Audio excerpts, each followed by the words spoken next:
ingin memuliakan seseorang itu ada tingkat-tingkatannya atau ada urut-urutannya. Yang pertama, orang yang perlu dan harus kita muliakan karena Allah memuliakannya adalah orang yang beriman dan bertakwa.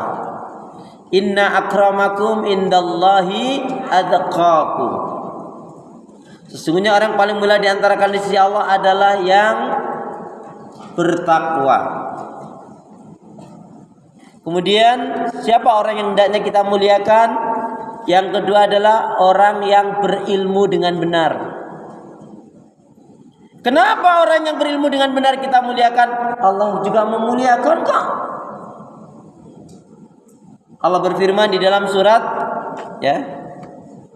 surat yang ke 58 ayat yang ke-11, A'udzubillahi minasyaitonir rajim. Yarfa'illahu alladhina amanu minkum waladhina utul ilma darajat.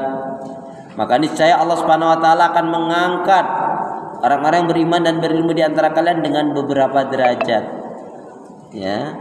Jadi dimuliakan oleh Allah karena orang ini ilmunya benar. Siapa itu? Al ulama'u warasatul anbiya. Yaitu para ulama-ulama yang pewaris nabi. Kalau bukan ulama, tentunya di bawahnya ustadz-ustadz, guru-guru, kiai-kiai yang mengajarkan Al-Quran dan Sunnah Rasul. Kita muliakan. Dulu guru kita mengajarkan, hormati gurumu, sayangilah teman. Itulah tandanya kaum murid beriman. Kalau budiman itu trayek Bekasi, Tasikmalaya, Pangandaran. Yang ketiga, jadi yang pertama yang kita hormati, kita muliakan orang yang beriman dan bertakwa. Yang kedua, orang yang berilmu dengan benar. Ya, yang ketiga orang yang berakhlak mulia. Yang nanti akan menjadi kajian kita. Orang yang ketiga berakhlak mulia. Yuk kita baca hadisnya dulu. Bismillahirrahmanirrahim. Qala Rasulullah sallallahu alaihi wasallam, akmalul mu'minina imanan ahsanuhum khuluqan. Akmalul mu'minina imanan ahsanuhum khuluqan. Mukmin yang baik dan sempurna imannya adalah yang paling baik akhlaknya. Bu, tentang ini, surat ini, Bu, apa kata Nabi? Aksaru ma yudkhilul jannah. Fima ma'nahu? Aksaru ma yudkhilul jannah. Kebanyakan dari umatnya Rasulullah akan dimasukkan ke dalam surganya Allah dikarenakan dua faktor utama. Apa itu? Takwa Allah, bertakwanya dia kepada Allah, wa husnul huluk, dan berakhlak mulia. Ibu, kaitannya dengan akhlak ini dalam satu ayat jelaskan. Barang siapa yang dia tidak memiliki atau belum memiliki sifat lemah lembut, kasih sayang, pemaaf, penyantun, penyabar dan dermawan, maka berarti sebenarnya orang tersebut belum diberi kebaikan oleh Allah Subhanahu wa taala, lau kana abidan. Saya ulangi.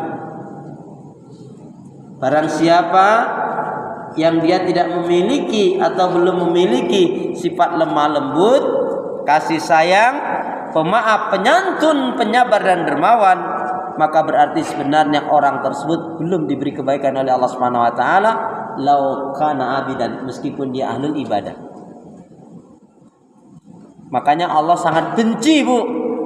Allah sangat benci kepada orang yang sombong walaupun dia ahlul ibadah.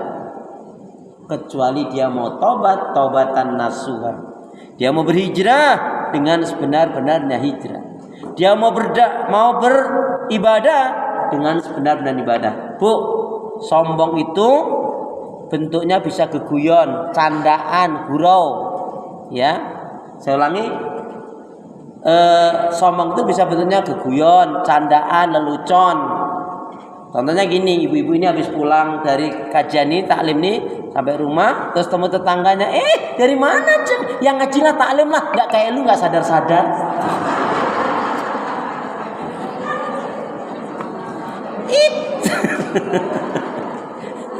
Itu walaupun bentuknya goyang canda nggak boleh, tetap berdosa. Alhamdulillah masih diberi sehat sempat waktu oleh Allah. Tadi kita ada kajian nambah ilmu. Itu bekal akhirat nanti. Karena segitu, Bu. Ya. Yang keempat, tadi yang pertama karena beriman dan bertakwa kepada Allah. Yang kedua karena ilmunya benar, kita muliakan, kita hormati. Yang ketiga karena akhlaknya mulia. Yang keempat karena ahlul ibadah. Karena ahlul ibadah, orangnya taat ibadah. Bentuk taat ibadah itu salah satunya yaitu dia menjaga sholatnya. Dan ibu masih ingat ya, sholat yang hendaknya betul-betul diperhatikan, terutama sholat zuhur. Sholat yang hendaknya betul-betul diperhatikan, terutama sholat zuhur. Saya ulang ibu, sholat yang hendaknya betul-betul diperhatikan, terutama sholat zuhur, asar, maghrib, isya dan subuh. Nah, itu.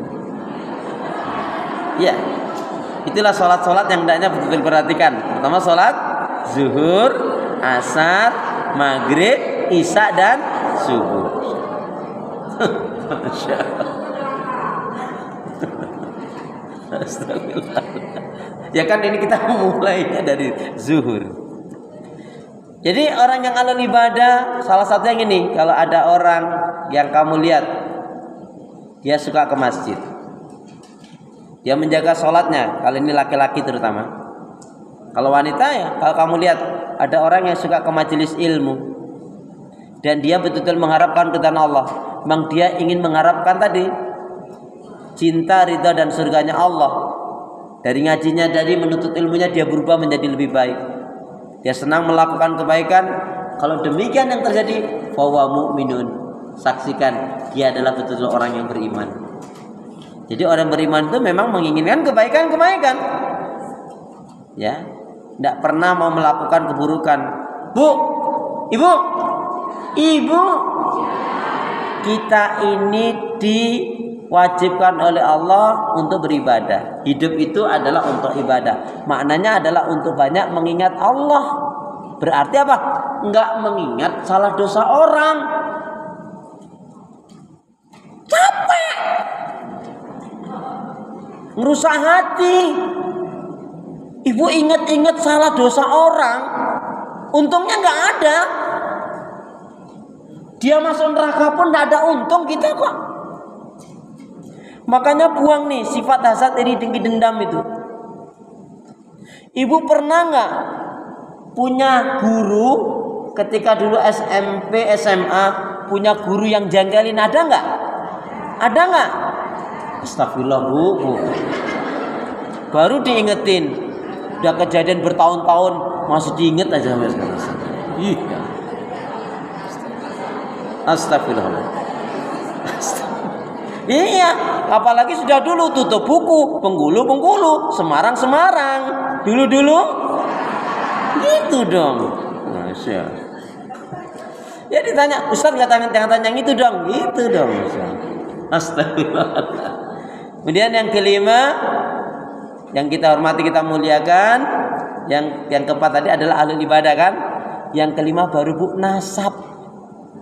nasabnya.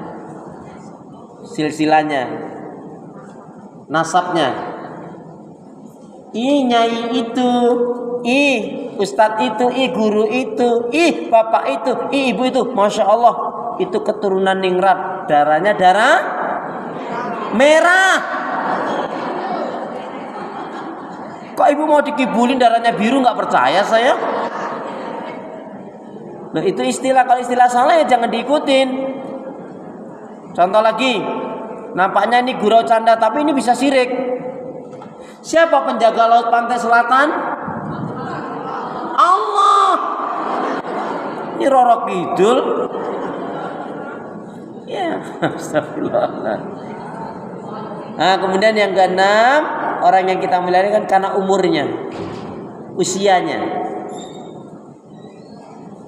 Jadi usia itu yang paling akhir. Usianya, umurnya. Bu, saya ulangi ya. Jadi kita hormati, kita muliakan satu karena keimanan dan ketakwaannya kepada Allah, karena ilmunya benar, karena akhlaknya mulia, karena ibadahnya baik, karena nasabnya baik. Baru umurnya. Laisa mina man lam yuqir kabirana wa lam yarham shaghirana. Enggaklah digolongkan umatnya Rasulullah siapa yang muda tidak menghormati yang tua tidak menyayangi yang muda. Nah, ini bagian memuliakan seseorang, maka mintalah kita kepada Allah, karena tadi Rasul cantakan kebanyakan dari umatnya Rasulullah akan dimasukkan ke dalam surganya Allah dikarenakan apa? Dua faktor, takwa Allah, bertakwanya dia kepada Allah, dan husnul huluk, dan berakhlak mulia. Walhamdulillahirabbil alamin. Ibu yang dimaksudkan